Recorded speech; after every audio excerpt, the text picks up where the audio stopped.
Здравствуйте, друзья! В эфире Геоэнергетика Инфо. С вами Радайкин Максим и мой сегодняшний собеседник Владимир Бобылев. Здравствуйте! Здравствуйте, Максим. Макрон готовит французов к блэкауту. Франция тестирует систему массового ограничения потребления электроэнергии физическим лицам. А французские атомщики заявили о национальной забастовке. Атомщики пойдут стучать касками, а старые реакторы останутся без присмотра. Так что ли получается? Владимир, что там в Европе происходит с энергетикой? На самом деле в Европе с энергетикой творится какая-то ерунда, причем с каждым днем ситуация усугубляется.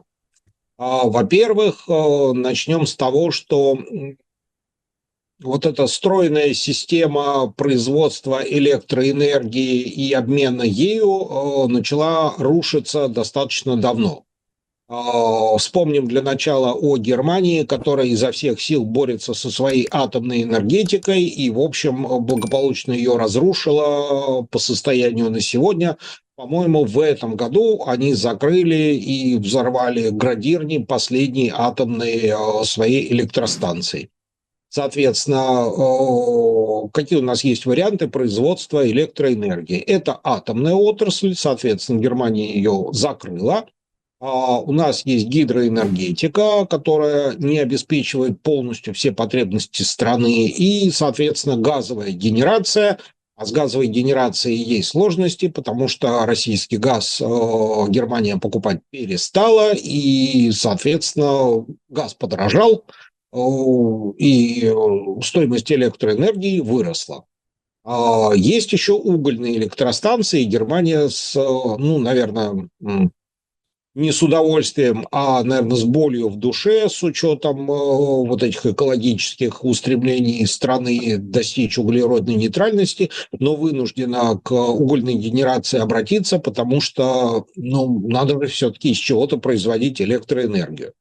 Во Франции ситуация несколько легче, потому что Франция, в отличие от Германии, свою атомную энергетику не разрушила. Правда, она находится уже в достаточно сложном состоянии, потому что многие из реакторов работают уже не один десяток лет и, в принципе, подвыработали свой ресурс, что требует, в общем, какой-то замены, ремонта, там, строительства новых мощностей. А с этим есть некоторые сложности, потому что, ну, это, в принципе, процесс достаточно сложный и дорогой, то есть строительство электростанции атомной занимает зачастую не один десяток лет, поэтому, в общем, опираться в данном случае на какой-то быстрый рост энергомощностей атомных достаточно сложно. Что же касается гидрогенерации, то возможности у Франции и у Германии для этого есть, но гидрогенерация в том числе зависит от климата. Я напомню, что прошлым летом из-за достаточно сильной жары в Европе, во-первых, обмелела часть рек, причем настолько, что даже там, по-моему, в Рейне показались из-под воды камни, на которых еще в каких-то средних веках была выбита надпись, что если вы видите эту надпись, то ситуация, так сказать, настолько плоха, что ждите мора, голода и прочих бедствий. Ну, в современных условиях, наверное, бедствий, чумы и голода при появлении этих камней на поверхности бояться не стоит. Ну, а если серьезно, то падение уровня рек до до критических значений приводит не только к остановке судоходства, но и фактически к осложнению для гидроэлектростанций, то есть им банально не хватает воды для того, чтобы вращать лопасти турбин, генерирующих электроэнергию.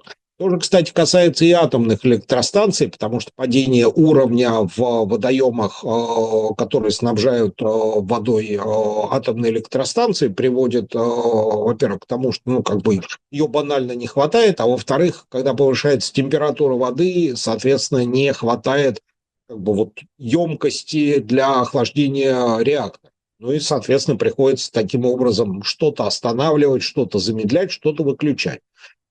Плюс ко всему, ставка, сделанная на электроэнергию, производимую возобновляемыми источниками энергии, тоже особо не сыграла. Несмотря на регулярный рост объемов выработки электроэнергии с помощью ВИЭ, так или иначе здесь сложность в нестабильности. Потому что те же самые ветряки, они как бы тоже очень сильно зависят от климата и от скорости и силы ветра. И, соответственно, там в случае какой-то адской жары, когда движения воздуха фактически прекращаются, ну, собственно говоря, ветряки не крутятся, и электроэнергии нет. Это приводит к, во-первых, нестабильной нагрузке в электросетях, потому что когда генерится сразу много электроэнергии от ветряков, это тоже не очень хорошо, потому что ее избыток нельзя запасать. То есть системы хранения электроэнергии еще не настолько развиты, чтобы всю эту электроэнергию можно было как-то вот складировать и использовать потом, когда в этом есть необходимость. Соответственно, возникают проблемы с неравномерными нагрузками на систему передачи энергии, соответственно, там периодически что-то падает, выключается, и блэкауты становятся для Европы все более частым явлением. Ну и, соответственно, вот эти вот новые технологии, которые сейчас бурно развиваются, то есть, в частности, центры обработки данных, там, системы искусственного интеллекта, они все являются крайне энергоемкими.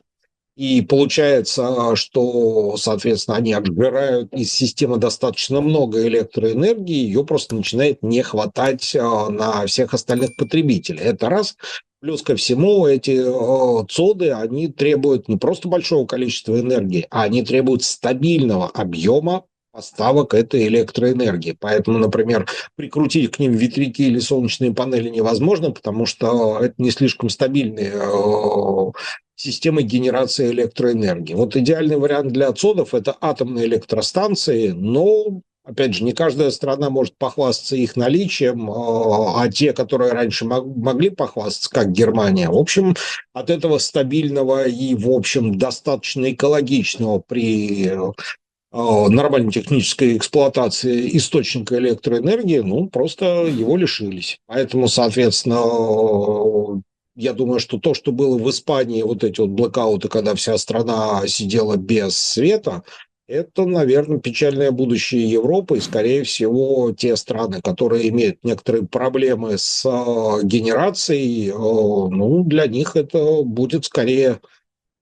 печальной данностью, чем каким-то выдающимся событием. Если, к примеру, взять недавние происшествия в Испании, в Каннах, как это может усугубиться этим летом? Потому что вроде как с каждым годом этих происшествий становится все больше. Еще лет 5 назад я такого в Европе не припомню. Это не удивительно, потому что здесь срабатывает целый ряд факторов. Во-первых, опять же напомню, отказ от российского газа лишил Европу стабильного и достаточно большого объема сырья для электрогенерации.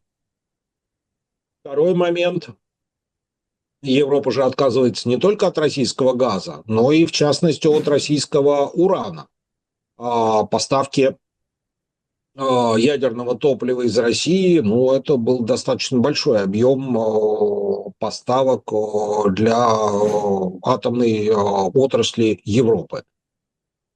Соответственно, ставка на возобновляемые источники энергии приводит к тому, что потребители становятся зависимыми от нестабильности этих самых поставок и этой генерации. Ну и плюс ко всему увеличение объемов потребления электроэнергии в Европе, потому что все эти новые технологии, вещи, связанные с хранением данных и искусственным интеллектом, начинают требовать все больше и больше. Поэтому электроэнергии начинает просто не хватать. Плюс ко всему еще один важный момент – системы передачи электроэнергии, они требуют постоянных вложений, потому что потребление растет, объемы передачи энергии растут, и, соответственно, сети должны с этим объемом справляться. А это происходит уже далеко не везде, и, соответственно, вложения в сетевую инфраструктуру становится все больше и больше. Не каждая страна может себе это позволить.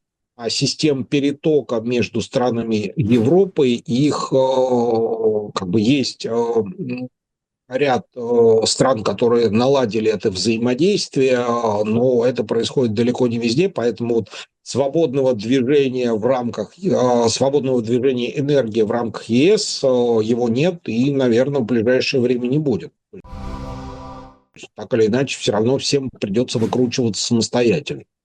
Ну, а рост стоимости ресурсов для производства электроэнергии, рост его потребления приведет к тому, что кому-то явно будет не хватать и придется волевым усилием кого-то от этой энергии отключать. В Европе же любят сетовать на рынок, что рынок разберется, цена все решит. То есть цена будет расти, соответственно, потребление будет падать, кто-то будет добровольно отключаться, там, не знаю, дома ходить без света, лишний раз чайник не включать. Разве рынок не может спасти данную ситуацию? Безусловно, рынок, он рыночек-то порешает. Другое дело, что готовы ли все потребители будут к тем условиям, на базе которых рыночек все порешает. Потому что стоимость электроэнергии, она может доходить до таких значений, которые не смогут себе позволить, например, какие-то промышленные производства, потому что себестоимость продукции тогда просто превращается в такие цифры, что не позволит реализовывать продукцию по конкурентным ценам. Плюс ко всему, давайте не забывать про население, у которого тоже есть определенный предел прочности с точки зрения закупки энергоресурсов. То есть там сидеть без электроэнергии, там не то чтобы не иметь возможности летом в жару включить себе кондиционер, а лампочку над головой себе зажечь. Или, например, зимой оказаться без отопления, потому что, ну, дорого, просто невозможно себе это позволить. Ну, наверное, благополучная Европа вряд ли будет готова на такие жертвы. Ну, или просто, что, придется делить население на тех, кто может себе позволить использовать минимальные блага цивилизации, и на тех, кто, собственно говоря, не может, да и черт бы с ними, не так уж они важны для общества. Ну, либо государство должно броситься на защиту угнетенных, обиженных и социально незащищенных и вкладывать государственные деньги в дотации либо населению напрямую, либо энергокомпаниям, чтобы они могли себе позволить поставлять электроэнергию по ценам ниже себестоимости. Ну, вот этот дисбаланс он может привести не только к экономическим, но и, в общем, к достаточно печальным социальным последствиям, потому что, ну, как бы народ-то готов терпеть, но, опять же, до определенного объема. Вернее, до определенного уровня, ниже которого падать, наверное, совсем не хочется. А есть ли выход из сложившейся ситуации? Или вот Европа движется куда-то прям без остановки? Похоже, что Европа действительно движется без остановки, причем курсом каким-то печальным и трагичным. Скорее всего, что-то положительное ожидать в какой-то перспективе нельзя. Ну, наверное, может быть, имеет смысл говорить о том, что Европа со временем превратится в какую-то полуколонию США, находясь в серьезной зависимости от американских энергоресурсов и, возможно, каких-то поставок необходимого типа там удобрений, продовольствия, промышленной продукции, электроники, потому что я даже не знаю, вот в таком формате строить экономику целого, можно сказать, континента, который в основном пока, как мы видим, приводит к каким-то печальным последствиям, ну, прям закат Европы какой-то, честное слово. Владимир, большое спасибо за комментарий. Друзья, подписывайтесь на телеграм-канал Нефти Капитал. Крайне интересен, сами подписаны. Регулярно оттуда берем темы для наших выпусков. Все ссылки будут в описании и закрепленном комментарии. Там же будут реквизиты для желающих финансово поддержать наш проект, чтобы мы и дальше также бодро вещали на всех площадках без монетизации. Спасибо, до новых встреч.